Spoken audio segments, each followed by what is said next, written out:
They scanned the woman's identification and laughed.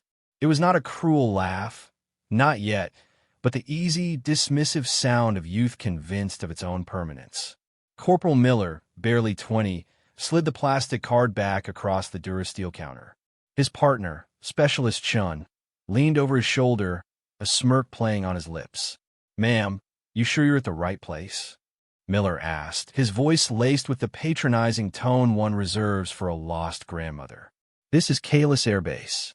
Advanced flight training, not the auxiliary bake sale." The woman before them was an anomaly against the backdrop of shimmering heat haze and the scream of distant afterburners. She looked to be in her late 40s, perhaps early 50s, with strands of silver woven through her dark hair, pulled back in a severe, functional knot.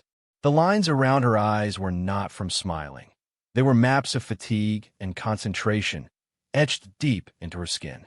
She wore simple gray slacks and a plain, dark blouse, clothes that seemed to belong to a librarian or an accountant, not a consultant for the military's most elite pilot program. Her name, according to the ID, was Alara Vance. She said nothing. Her silence was not empty. It was dense, a weighted blanket in the sterile, air-conditioned space of the processing center. She simply held their gaze, her own eyes a shade of slate that seemed to absorb the light and give nothing back. She waited. The seconds stretched, and the corporal's amusement began to curdle into discomfort under that unwavering stare. Chun cleared his throat. "Your file says, civilian consultant. What is it you consult on, ma'am?" "Catering." Alara's expression did not change. "I was told to report to Colonel Madson." Her voice was low and even, without inflection, like stones rolling over one another at the bottom of a river. The sound of it seemed to surprise them more than her appearance. It held a resonance, a quiet authority that did not fit the unassuming package. Miller, recovering his bravado, tapped a command into his terminal. "Right, Colonel Madson.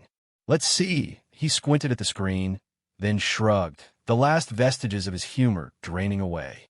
An automated directive glowed in stark amber letters. "Escort immediately. No delays." He looked up at her, a flicker of confusion in his eyes. He stood, his posture suddenly a little straighter. "This way, ma'am," as she followed him out into the blinding sun and the roaring soundscape of the base. Alara Vance allowed herself a small, internal sigh. It was always like this. The laughter, the disbelief, the slow, dawning realization that she was not what they assumed. It was a familiar, weary dance, and she had been dancing it for a very long time. Colonel Madson's office was a shrine to institutional pride. Polished plaques lined the walls, commendations and photographs of gleaming, deadly aircraft. Madson himself was a reflection of his office, starched, polished, and sharp at the edges. He stood when she entered, his handshake firm, but his eyes skeptical. He was a man in his prime, with a jaw that looked like it had been carved from granite and a gaze accustomed to command. He had been expecting a legend, or at least a man with a chest full of medals. Instead, he got Alara Vance. "Ms. Vance," he began, gesturing for her to sit in a chair that felt more like a judgment seat. "Your file is." Concise, he did not say redacted, but the word hung in the air between them. "High Command speaks very highly of your analytical skills. They believe you can offer a unique perspective on the Cerberus program." He leaned forward, steepling his fingers. "Frankly, the program is in trouble. My pilots are the best in the fleet, but they're hitting a wall. A very expensive wall." Alara's gaze drifted to the window, where a squadron of Talon 4 fighters cut through the sky in a perfect, aggressive diamond. "Tell me about the wall," she said. Madson's skepticism hardened. "It's a simulation. The Cerberus. State of the art. It's designed to push pilots beyond their limits, to train them for missions we can't even fully conceptualize yet. Right now, there's one scenario, codename Whispering Gorge, that no one can beat. Not even my top gun, Lieutenant Davies." He motioned to an aide, who brought in another man. Sergeant Reyes was the lead instructor, a man whose face was a roadmap of bar fights and parachute landings gone wrong. His knuckles were thick, his neck was thicker, and his eyes scanned Alara with open contempt. "This is the consultant?" Reyes asked Madson. not even bothering to look at her directly. "With all due respect, Colonel, what we need is a pilot, not a pencil pusher. Sergeant Reyes will show you to the observation deck," Madson said, a clear dismissal. "See what you can see, Ms. Vance." The observation deck was a cavern of cool darkness overlooking the simulator bay. Below, encased in a sphere of interlocking gyroscopes and hydraulic arms, was the Cerberus. It looked like a captured mechanical god, humming with immense contained power. Inside its cockpit, Lieutenant Davies, young, handsome, and radiating an almost unbearable arrogance, was preparing for another run. The deck was filled with other pilots, all of them sharing Davies' swagger, their flight suits molded to bodies honed into weapons. They glanced at Alara as she entered with Reyes, their looks ranging from disinterest to quiet mockery. She was a ghost at their feast, an aging woman in a world of fierce, beautiful young men. "He's the best we've got," Reyes grumbled, crossing his arms. "Third-generation pilot. Nerves of steel. If he can't crack this thing, nobody can." Alara ignored him. Her attention was fixed on the massive panoramic screen that displayed what Davies was seeing. The simulation began. The world on the screen became a blur of jagged canyon walls rushing past at impossible speeds. It was a terrifying, beautiful ribbon of digital rock and shadow.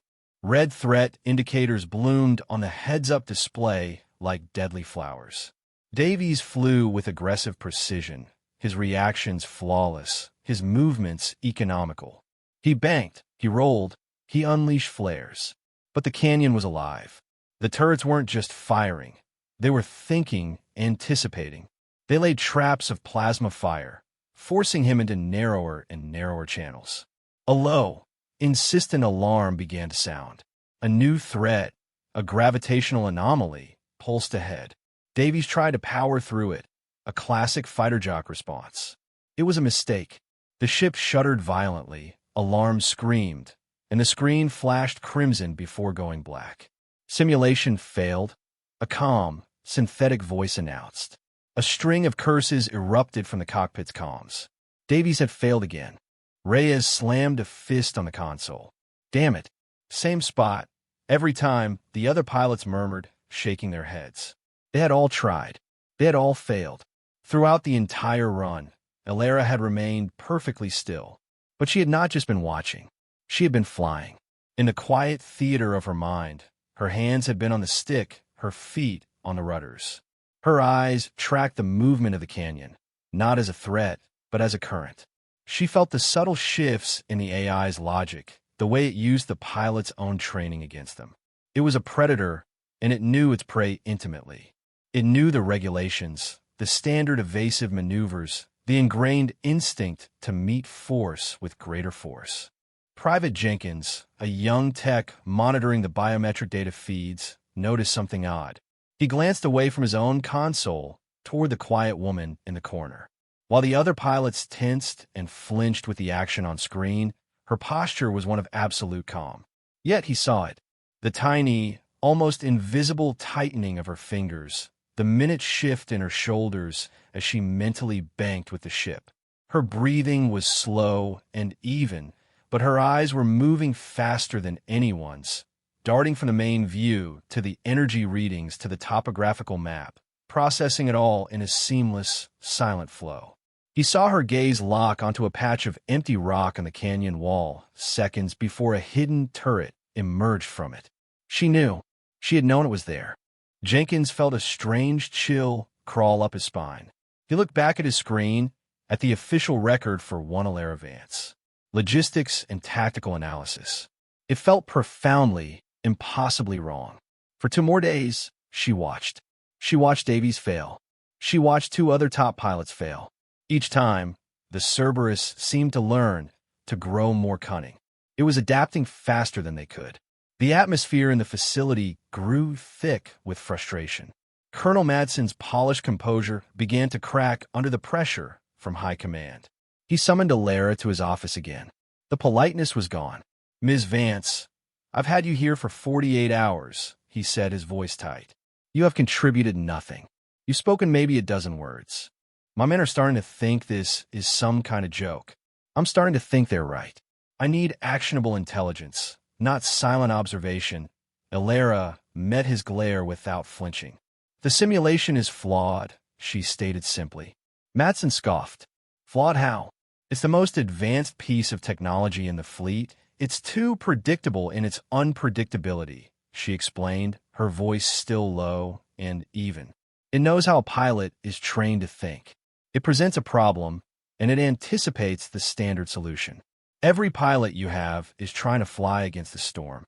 They need to fly with it. Reyes, who had been standing by the door, let out a short, harsh laugh. Fly with it? Ma'am, that's a canyon full of plasma cannons and shifting gravity wells, not a damn dance partner. They're following protocol. That's why they're failing, Ilera said. The enemy this is meant to simulate won't follow protocol. It won't read your textbooks. You're training them to fight the last war. This machine is fighting the next one. It is baiting them into a kill box, and they fly into it every time because they believe force is the only answer. Madson stared at her, his frustration warring with a sliver of doubt her quiet certainty had planted. And what do you suggest? We teach them poetry. The sarcasm was thick as engine grease. You recalibrate the AI's aggression profile, Ilera said. You teach it subtlety. You teach it the value of retreat. That's the most ridiculous thing I've ever heard. Reyes cut in, his face reddening. We don't train our pilots to retreat. The dismissal was total. For Madson, it was the final straw. He was being made a fool of. High Command had sent him a philosopher when he needed a warrior. He stood, his decision made. All right, Ms. Vance. We're going to settle this. He strode out of his office, with Ilera and a smirking Reyes following. He led them back to the observation deck, where Davies and his squadron were dejectedly analyzing their latest failure. Lieutenant Davies, Madson barked, his voice echoing in the suddenly silent room. The young pilots snapped to attention. Ms. Vance here believes she has the solution. She believes you are all flying by the book. A few of the pilots exchanged derisive glances. Davies's jaw tightened. She thinks she knows more about flying than we do. Madson's eyes were cold stones. That's what I'd like to find out. He turned to the tech who had been watching Ilera, Private Jenkins. Son, bring up Ms. Vance's full service record. Main screen. Use my command override. Security clearance Omega Zero. Jenkins froze. Omega Zero was a code spoken of only in whispers. It was a key that unlocked every ghost, every shadow, every deeply buried secret in the entire military database. Even Madson himself was rumored to have used it only twice in his career. It was a tool of ultimate authority, and he was using it to humiliate a quiet, middle-aged woman. The two corporals from the front gate, Miller and Shun, were on duty in the control room, and they snickered quietly, remembering their first encounter with the consultant. This was going to be good. Jenkins's hands trembled as he typed in the authorization code. He looked at Ilera, a silent plea in his eyes, but she just gave a barely perceptible nod. She had known this was coming. It was part of the dance. He swiped her ID card through the high-clearance scanner. For a moment, the screen showed the same sparse information as before. Vance Ilera, civilian consultant. Then the Omega Zero protocol kicked in. The screen went black, then flooded with lines of text, designations cascading down so fast they were almost a blur. The snickering in the room died instantly, replaced by a sudden, sharp intake of breath. The designations were not just words. They were legends, black-budget projects, so secret that most of the men in the room had only heard of them as rumors, as bogeymen to frighten new recruits. Project Chimera, lead test pilot. Operation Nightfall, extraction specialist, solo. Ghost Recon Unit 7, squadron commander. Black Wing Division, founding member and field director. Call sign, Whisper. The name hit the room like a physical blow. Whisper, not just a call sign, but a myth. A ghost who supposedly flew missions that officially never happened, in aircraft that officially didn't exist. A name whispered in awe and terror. A story told to illustrate the absolute peak of human piloting and lethality. They'd all thought it was just a story. Sergeant Reyes's face went slack, the color draining from it. Lieutenant Davies's arrogant smirk dissolved into a mask of pure, slack-jawed disbelief. He stared at the quiet, unassuming woman he had dismissed as a paper pusher and saw a monument. Then, at the very bottom of the file, a single, stark line of data appeared. It was a statistic that was never, ever displayed for an active or retired operative. It was considered a state secret of the highest order. Confirmed engagement victories, 283. The number hung in the cavernous silence of the room. It wasn't a score. It was a body count. 283 confirmed kills in aerial combat. More than the entire rest of the pilot wing combined. Miller and Chun, the gate guards, looked like they had seen a specter. They were staring at the woman they had mocked, and their faces were pale with a mixture of terror and awe. Colonel Madson stood as if turned to stone, his gaze fixed on the screen, then shifting to the woman standing calmly in the center of the room. He finally understood.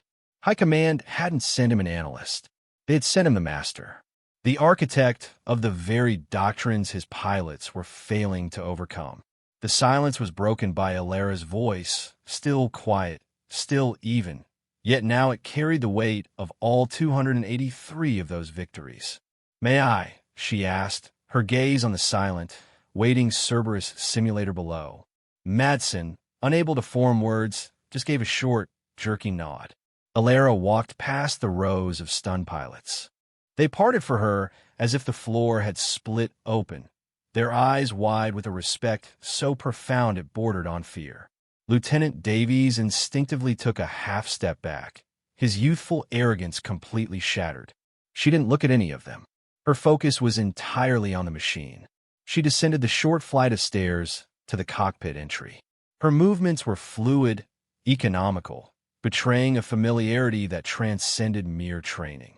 She swung herself into the pilot's seat, the cramped space of the cockpit seeming to expand around her to welcome her. It was a homecoming. As her hands settled onto the controls, the sleeve of her blouse slid back for a moment, revealing a faded tattoo on the inside of her wrist, a single black raven's feather. A symbol known only to a handful of people still alive, the mark of Ghost Recon Unit 7. The Ravens. The Whispers. She didn't run the pre-flight checklist. Her hands moved in a blur of ingrained knowledge, a conversation with a machine that needed no words. Switches were flicked, systems brought online, not as a procedure, but as a ritual. In the observation room, they watched the screens, holding their collective breath. Initiating simulation, Whispering Gorge, the calm voice announced. The world on the screens plunged into the canyon. But this was different. What they had seen with Davies was flying. This was something else entirely. It was a dance. It was art. Where Davies had fought the turbulence, Alara used it. She let the ship be tossed and swayed, making micro-corrections that turned the chaotic airflow into an ally, slingshotting her around sharp corners with impossible grace. Where Davies had met enemy fire with countermeasures, Alara simply wasn't there when the plasma bolts arrived. She wove a path through the onslaught that defied physics, that defied logic. She was not reacting to the threats. She was moving to where the threats were not, anticipating the AI's targeting logic with terrifying prescience. It was, as she had said, a dance. She and the Cerberus were partners, moving as one entity.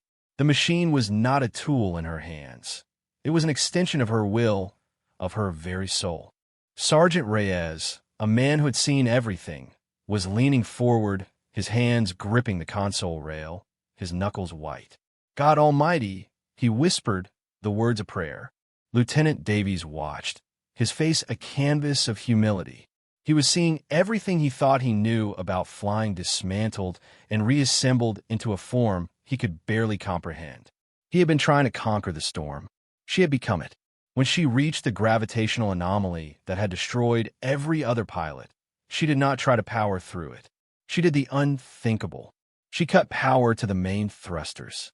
For a terrifying second, the ship floated, silent and vulnerable. Then, she feathered the attitude jets, using the gravitational wave itself to pivot the ship in a breathtaking, silent arc, bypassing the trap entirely. The AI, programmed for aggression, was confounded. It had no response for a pilot who would not fight. It was a predator whose prey had suddenly vanished in a thin air. Then, the dance became a hunt. With the main threat bypassed, Alara went to work. She didn't obliterate the turrets. She surgically disabled them. A precise shot to a power conduit here, a burst of static chaff to blind a sensor array there. She dismantled the AI's network of defenses methodically, brutally, and with an elegance that was chilling. She wasn't just completing the mission. She was dissecting it, showing them how flawed, how primitive their enemy truly was. The simulation ended not with a failure alarm, but with a quiet chime. Mission complete. All objectives achieved. Bonus Parameterschmidt. A new record score flashed on the screen, a number so high it broke the system's display chart. The cockpit of the Cerberus hissed open, steam and coolant vapor billowing out into the silent bay. Alara emerged. Her face was calm, her breathing perfectly even. She looked as if she had just been reading a book. She climbed the stairs back to the observation deck. The room was a tomb. Every single eye was on her. The young, cocky pilots stood rigid, their arrogance burned away and replaced by a deep, humbling awe. Lieutenant Davies looked at the floor, unable to meet her gaze. Sergeant Reyes looked at her, and in his hard, veteran eyes was a look of pure, unadulterated reverence. He gave a slow, deliberate nod, the highest praise he was capable of giving. Private Jenkins just stared, his expression one of a true believer who had just witnessed a miracle. Colonel Madson stepped forward, his own face stripped of all authority, leaving only a raw, undisguised humility. "Commander Vance," he said, his voice rough. He used the title from her file, the one she had earned in blood and shadow. "My apologies. We didn't know." Alara looked at him, and for the first time, a flicker of something ancient and weary showed in her slate-gray eyes. It was the exhaustion of a lifetime spent being underestimated, of having to prove herself again and again. "Now you do," she said, her voice still quiet, yet it resonated through the entire room. She gestured toward the screen, displaying the broken record. "The simulator needs recalibration. Its logic is based on overwhelming force. It doesn't understand surrender, or feints, or patience. It doesn't know when to retreat. That's a fatal flaw. Teach it that, and you'll have pilots, not just triggers." She didn't wait for another apology for the fawning that was sure to come. Her work here was done. She turned and walked toward the exit, her footsteps the only sound in the vast room. As she passed the line of pilots, they instinctively straightened, a silent, spontaneous honor guard. She walked out of the cool darkness of the control center and into the searing light of the desert afternoon. Colonel Madson watched her go, alone, unassuming figure moving with a purpose that could shift worlds. He turned back to the main screen, where her name, her call sign, and that impossible number still glowed. He looked over at a pale and shaken Lieutenant Davies. "Get back in the simulator, Lieutenant," Madson ordered, his voice quiet but firm. "And this time, try to fly like you've actually learned something." From the doorway, they watched her silhouette shrink against the vast, shimmering expanse of the runway, the dust of the arid ground swirling around her feet like ghosts rising to salute her. She left behind only silence, and a room full of men who had just learned that the most dangerous weapon in their arsenal was not a machine, but the quiet, tired woman they had laughed at,